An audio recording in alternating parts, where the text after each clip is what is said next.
Work at home ആയാലും work at studio ആയാലും സിസ്റ്റത്തിൽ നിന്നും കണ്ണെടുക്കാതെ ദിയയിരിക്കും. മുഖത്ത് പാട് വരികയോ കണ്ണിന് ക്ഷീണമോ തോന്നില്ല. ജെസൽ ഒപ്റ്റിക്കൽസിന്റെ അൺലിമിറ്റഡ് ഫ്രെയിമുകളിൽ നിന്നും മുഖത്തിന് അനുയോജ്യമായ കണ്ണടയാണ് ദിയ തിരഞ്ഞെടുത്തിരിക്കുന്നത്. തിരഞ്ഞെടുക്കാൻ യഥേഷ്ട മോഡലുകൾ, എല്ലാ പ്രമുഖ ബ്രാൻഡഡ് ലെൻസുകളുടെയും ഫ്രെയിമുകളുടെയും അതിശയിപ്പിക്കുന്ന കളക്ഷൻസ്, ഏറ്റവും കുറഞ്ഞ വില, മികച്ച വിൽപ്പനാനന്തര സേവനം. Jesal opticals, opposite TB hospital, Karivelippady, Kochi.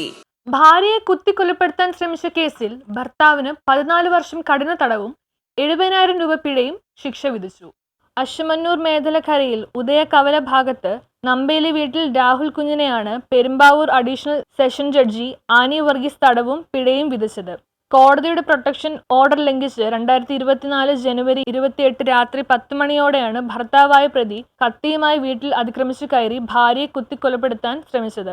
ഗുരുതരമായി മുറിവേറ്റതിനെ തുടർന്ന് കരളിന്റെ ഒരു ഭാഗം മുറിച്ചു നീക്കുകയും ചെയ്തിരുന്നു. കൊലപാതക ശ്രമത്തിന് 7 വർഷം കഠിന തടവും 50,000 രൂപ പിഴയും, ആയുധം വെച്ച് ഉപദ്രവിച്ചതിന് 1 വർഷം തടവും, ഭവനഭേദനം നടത്തിയതിന് 5 വർഷ തടവും 20,000 രൂപ പിഴയും, ഗാർഹിക പീഡന നിരോധന നിയമപ്രകാരമുള്ള പ്രൊട്ടക്ഷൻ ഓർഡർ ലംഘിച്ചതിന് 1 വർഷവുമാണ് ശിക്ഷിച്ചത്. ശിക്ഷകളെല്ലാം ഒന്നിച്ച് അനുഭവിച്ചാൽ മതിയെന്ന് വിധിയിൽ പറഞ്ഞിട്ടുണ്ട്. സംഭവ സ്ഥലത്ത് കുറുപ്പുംപടി പോലീസ് ഇൻസ്പെക്ടർമാരായിരുന്ന MK സജീവ് രജിസ്റ്റർ ചെയ്ത് അന്വേഷണം നടത്തി. കേസിൽ ഹണി K ദാസാണ് കുറ്റപത്രം കോടതിയിൽ സമർപ്പിച്ചത്.